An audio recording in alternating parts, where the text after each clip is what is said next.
Hello student, मैं नीतीश चौहान आज आप लोगों के सामने क्लास 10th का एक टॉपिक लेके आया हूँ, print culture and modern world. इसमें हम लोग पढ़ेंगे, ये एक हिस्ट्री का चैप्टर है जिसमें हम लोग पढ़ेंगे कि प्रिंट कल्चर क्या था, कहाँ डेवलप हुआ और धीरे धीरे कैसे मॉडर्नाइज हुआ with the help of proper notes. ठीक है, और ये एक एनसीईआरटी नोट्स है, आपको मन है तो आप स्क्रीनशॉट लेके इसको लिख भी सकते हैं, शॉर्ट नोट्स टाइप्स नहीं। तो आइए देखते हैं आखिर ये चैप्टर पढ़ने से पहले हम लोग समझते हैं कि भाई प्रिंटिंग होता क्या है, what you mean by printing. तो प्रिंटिंग अगर हम बात करें तो सिंपली एक ऐसा प्रोसेस है जिसके मदद से हम लोग टेक्स्ट और इमेजेस को पेपर पे उतारते हैं। ठीक है, क्या बोले हम, प्रिंटिंग एक ऐसा प्रोसेस है जिसके हेल्प से हम लोग टेक्स्ट और इमेजेस को पेपर पे पुट करेंगे, पेपर पे उतारेंगे। बुक्स वगैरह में हम लोग क्या देखते हैं, बुक्स न्यूज़पेपर वगैरह में बेसिकली उस पर रहता ही क्या है, पिक्चर रहता है, टेक्स्ट रहता है और वो सिंपली एक पेपर पे बस उतारा हुआ रहता है। उसी को हम लोग क्या बोलते हैं, प्रिंटिंग बोलते हैं। ठीक है, कोई दिक्कत। अब हमारा अगला टॉपिक है कि द फर्स्ट प्रिंटेड बुक्स। अगर हम लोग बात करें कि प्रिंटिंग हम लोग देख लिए, अब ये जानते हैं कि ये जो प्रिंटिंग का टेक्नोलॉजी है ये सबसे पहले आया कहाँ। तो ये सबसे पहले आया ईस्ट एशिया में। ईस्ट एशिया में भी 3 जगह, चाइना, जापान और कोरिया, जिसमें से सिर्फ चाइना और जापान के बारे में हम लोग को इस चैप्टर में पढ़ना है। ठीक है, इन तीनों कंट्रीज़ में जो प्रिंटिंग का टेक्नोलॉजी आया वो टेक्नोलॉजी का नाम है हैंड प्रिंटिंग। ठीक है, कोई मशीन वगैरह नहीं आया, शुरुआत में हैंड प्रिंटिंग, हाथों से प्रिंट किया जाता था। ठीक है, अब हम लोग देखते हैं कि प्रिंट इन चाइना, चाइना में कैसे शुरुआत हुआ प्रिंट का। तो 594 एडी में प्रिंट टेक्नोलॉजी आया, इससे पहले प्रिंट का कोई नामो निशान नहीं था चाइना में। ठीक है, मेथड का अगर बात करें तो 594 में एडी में वुड ब्लॉक प्रिंटिंग होता था। वुड ब्लॉक प्रिंटिंग कहने का मतलब हैंड प्रिंटिंग।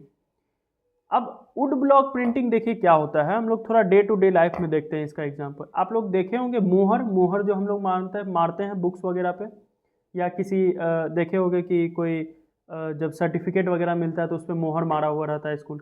तो मोहर में एक्चुअली हम लोग क्या देखते हैं कि वो एक वुडन ब्लॉक रहता है, उस पर लेटर्स लिखा हुआ रहता है, इंक में डुबाते हैं, बस मार देते। एकदम सेम टू सेम वही टेक्निक उस टाइम में था और उसी टेक्निक को हम लोग बोलते हैं वुड ब्लॉक प्रिंटिंग।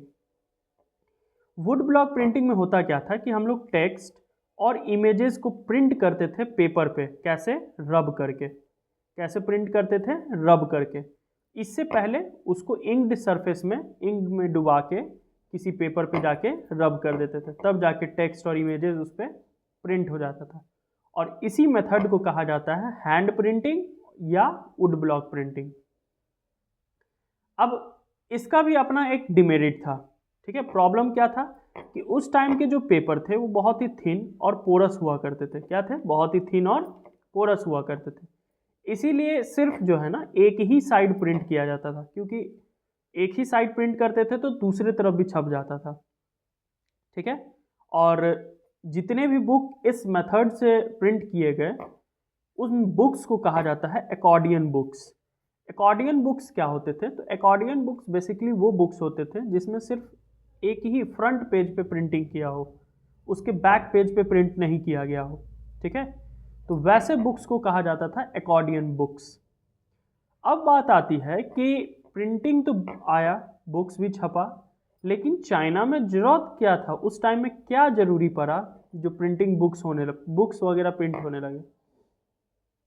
तो जैसा कि हम लोग जानते हैं कि चाइना एक इम्पेरियल स्टेट है। इम्पेरियल स्टेट मतलब वैसा स्टेट जहाँ पे किंग्स वगैरह राज करें, किंग क्वीन सब रहे। ठीक है, तो होता क्या था कि उस टाइम में जो किंग है ना एक एग्ज़ाम कंडक्ट करवाता था, किस चीज़ के लिए, कुछ ब्यूरोक्रेटिक जॉब्स के लिए।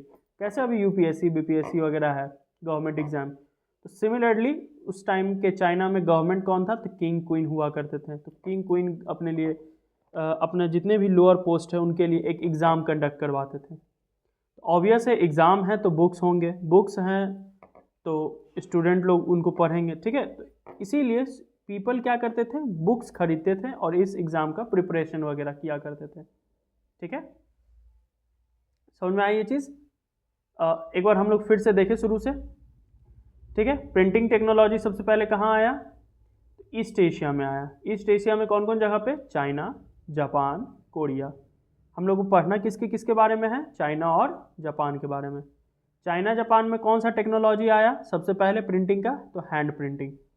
चाइना में कब आया? 594 एडी में। मेथड क्या यूज़ किया गया? वुड ब्लॉक प्रिंटिंग, जिसको हम लोग हैंड प्रिंटिंग कहते हैं। हैंड प्रिंटिंग होता क्या था? टेक्स्ट और इमेजेस को हम लोग पेपर पे रब करके प्रिंट करते थे किसी इंक सरफेस में डुबा के, ठीक है। प्रॉब्लम क्या था? उस टाइम के पेपर बहुत थिन और पोरस थे, जिसके कारण एक तरफ प्रिंट करने के कारण दूसरी तरफ भी हो जाता था। इस स्टाइल से जिस बुक को प्रिंट किया गया उन बुक्स को कहा गया एकॉर्डियन बुक्स। चाइना में बुक की जरूरत क्यों पड़ी? क्योंकि चाइना में जो किंग वगैरह रहते थे वो एक एग्ज़ाम कंडक्ट करवाते थे। उस एग्ज़ाम का प्रिपरेशन करने के लिए जो स्टूडेंट्स होते थे वो लोग बुक खरीदा करते थे, ठीक है। Due to this printing books increase, जिसके कारण प्रिंटिंग बुक्स जो है वो धीरे धीरे इंक्रीज होने लगा। अब 17वीं सेंचुरी आते आते धीरे धीरे चाइना में ना अर्बन कल्चर डेवलप होने लगा, यानी बहुत सारे गांव से लोग शहर में बसने लगे, ठीक है। लोग बसने लगे जिसके कारण धीरे धीरे प्रिंट जो है डाइवर्सिफाइड होने लगा, ठीक है। डाइवर्सिफाइड कहने का मतलब जिस प्रिंट का यूज़ सिर्फ बुक्स छापने में होता था, अब धीरे धीरे स्कॉलर ऑफिशियल्स वगैरह भी छापने लगे। जितने भी मर्चेंट्स थे सभी लोग ट्रेड इन्फॉर्मेशन पाने के लिए भी अब छपा हुआ बुक्स ही मंगवाते थे। धीरे धीरे लोग बुक्स को पढ़ने लगे, रीडिंग बुक्स एक हैबिट बन गया, लोग अपने डेली रूटीन में अब उसको शामिल कर लिए।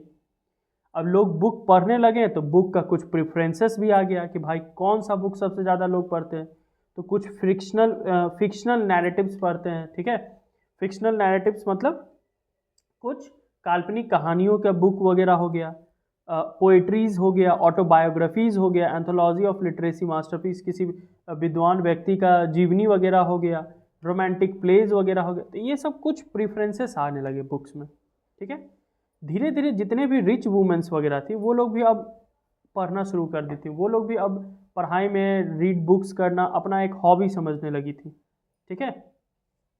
जितने भी वुमेन्स थे अब धीरे धीरे लोग क्या कर रहे थे, अपना खुद का पोएट्री और जीवनी वगैरह प्लेज वगैरह धीरे धीरे प्रिंट करवाने लगे, पब्लिशिंग करवाने लगे। तो 17वीं सेंचुरी आते आते अब प्रिंट का धीरे धीरे बहुत सारे चीज़ों में यूज़ होने लगा।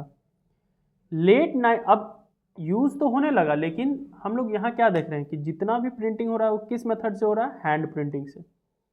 बुक्स धीरे धीरे बढ़ रहा है, प्रिंटिंग डाइवर्सिफाइड हो रहा है, लेकिन प्रिंट करने का जो तरीका है वो वही हैंड प्रिंटिंग है, जिसके कारण बहुत कम बुक प्रिंट हो पाता है, ठीक है, क्योंकि उसमें मेहनत लगता है, टाइम लगता है, ठीक है।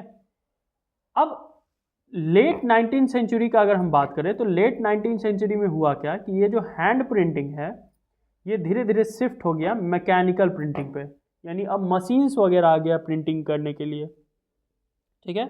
और ये मशीन कहाँ से आया? वेस्टर्न कंट्रीज से आया। कहाँ से? वेस्टर्न कंट्रीज से, ठीक है। अब ऑब्वियस है मशीन आ गया बुक प्रिंट करने के लिए, तो धीरे धीरे प्रोडक्शन क्या हो गया बुक्स का?